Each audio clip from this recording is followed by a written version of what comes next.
بسم اللہ الرحمن الرحیم۔ ناظرین، آج کا چوتھا ویلاگ اور پیج ہے 347 یعنی 347۔ ناظرین، اس کتاب کا نام ہے معارف القرآن اور رائٹر ہیں اس کتاب کے مفتی اعظم پاکستان حضرت مولانا مفتی محمد شفیع صاحب رحمۃ اللہ علیہ۔ معارف القرآن جلد اول سورۃ الفاتح سے لے کر سورۃ البقرہ تک، پارہ اول تا پارہ تیسرا، رکوع 8واں۔ بسم اللہ الرحمن الرحیم۔ الحمد للہ وکفا وسلام علی عبادہ الذین اصطفیٰ۔ قال النبی صلی اللہ علیہ وسلم خیرکم من تعلم القرآن وعلمہ۔ بہترین انسان وہ ہے جو خود بھی قرآن پڑھتا ہے اور دوسروں کو پڑھاتا ہے۔ وہ حرف راز کہ مجھ کو سکھا گیا ہے جنون، خدا مجھے نفس جبرائیل دے تو کہوں۔ جنت کی زندگی ہے جس کی فضا میں جینا، جنت کی زندگی ہے جس کی فضا میں جینا۔ میرا وطن وہی ہے، میرا وطن وہی ہے۔ جنت کی زندگی ہے جس کی فضا میں جینا، میرا وطن وہی ہے، میرا وطن وہی ہے۔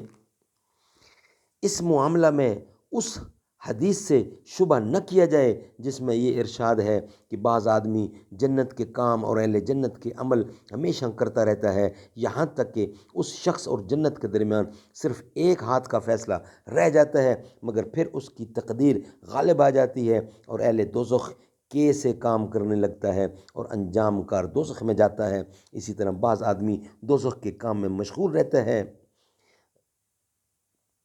یہاں تک کہ اس کے اور دوزخ کے درمیان صرف ایک ہاتھ کا فاصلہ رہ جاتا ہے، پھر تقدیر غالب آ جاتی ہے اور آخری عمر میں اہل جنت کے کام کرنے لگتا ہے اور جنت میں داخل ہو جاتا ہے۔ سبحان اللہ، سبحان اللہ۔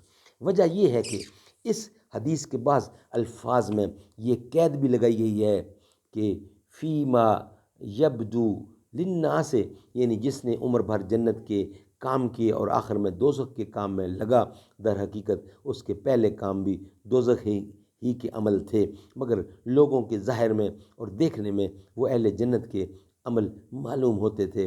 اسی طرح جو دوزخ کے اعمال میں مشغول رہا، آخر میں جنت کے کام کرنے لگا، در حقیقت وہ اول ہی سے جنت کے کام میں تھا، مگر ظاہر نظر میں لوگ اس کو گناہ گار سمجھتے تھے۔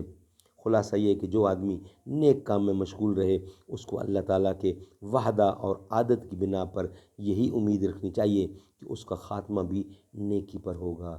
سبحان اللہ، سبحان اللہ۔ ناظرین، کمپلیٹ ہوا آج کا چوتھا ویلاگ۔ انشاءاللہ اب آپ سے ملاقات ہوگی ویلاگ نمبر 5 کے ساتھ۔